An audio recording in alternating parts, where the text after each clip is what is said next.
नमस्ते। नमस्ते अशोक जी, आज का हमारा प्रश्न पुनः दिव्यांगजनों से संबंधित है। हम पूछना चाहेंगे कि अगर कोई SC/ST का व्यक्ति किसी भी दिव्यांगजन को ये धमकी देता है कि वो SC/ST का एक्ट उस पर लगा देगा, तो इस पर हमारे दिव्यांगजन भाई और भगिनियां क्या करें? यही सवाल कमेंट के जरिए बहन सुमन सिंह ने पूछा है हमारे चैनल पे। यहाँ पर आपको बताऊं कि RPWD एक्ट और SC/ST एक्ट या भारत में जितने भी कानून हैं वह सब पर समान रूप से लागू होते हैं। SC/ST एक्ट तब लागू होता है जब पीड़ित SC/ST जो शेड्यूल्ड में प्रिस्क्राइब्ड है उसकी लिस्ट में आता हो और उस कम्युनिटी का हो, और जो पीड़ित कर रहा है वह नॉन SC/ST कम्युनिटी का हो, तभी लागू हो सकता है। दूसरे, जब इंटेंशनली जानबूझकर मेंसरिया उसका ऐसा हो, ऐसा अपराध करना है। अब यहां पर बात आती है कि वो चाहे SC/ST का व्यक्ति हो चाहे और कोई हो, किसी भी कानून का दुरुपयोग स्वयं में एक अपराध होता है। अगर फर्जी तरीके से या फेक स्टोरी के बेस पर कोई किसी को फंसाने के लिए तहरीर देखता है, FIR लिखवाता है, तो एक प्रोविजन आती है कि अगर घटना झूठी पाई गई तो उसके विरुद्ध भी कार्रवाई होती है।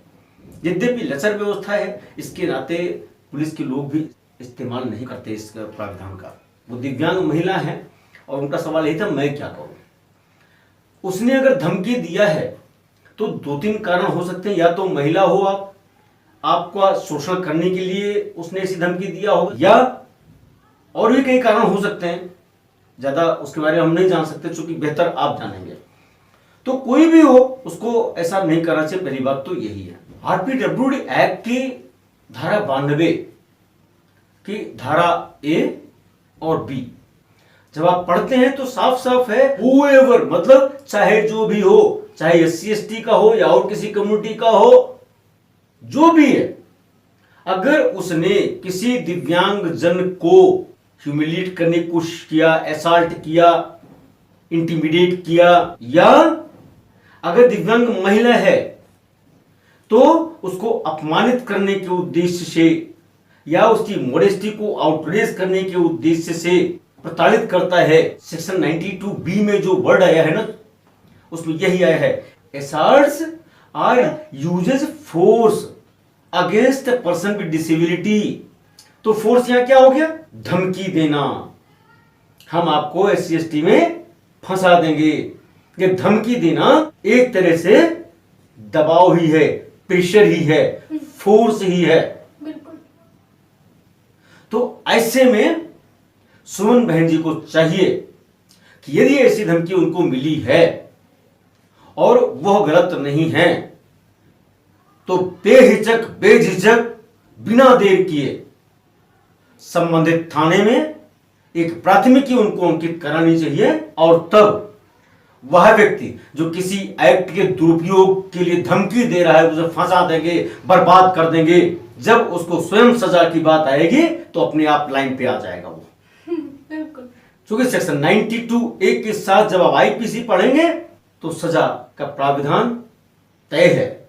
कम से कम 6 महीने, अधिकतम 5 वर्ष, वो भी फाइन के साथ सजा हो सकती है। ग्रेविटी देखी जाएगी अपराध की, उसने किस ग्रेविटी का अपराध किया है, उसके मुताबिक सजा होगी।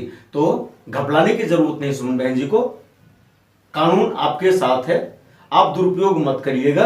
अगर कोई दुरुपयोग करने के लिए आ रहा है तो एक पक्का मान के चलिए कि वो गड्ढा खोदेगा तो पहले गड्ढे में खुद ही गिरेगा वो। बिल्कुल। लेकिन आपको चौकन्ना रहना है, सतर्क रहना है और सबक सिखाना है कि हम दिव्यांग कमजोर नहीं है, कानून हमारे साथ है, शासन प्रशासन हमारे साथ है, कोई भी हमारे अधिकारों का उल्लंघन नहीं कर सकता है। धन्यवाद अशोक जी आपका इस विषय पर जानकारी देने के लिए। आपसे अनुरोध है कि इस चैनल को सब्सक्राइब करिए और साथ ही नोटिफिकेशन बेल जरूर दबाइए, जिससे कि आपको इस चैनल पर अपलोड होने वाली वीडियोस मिलती रहें।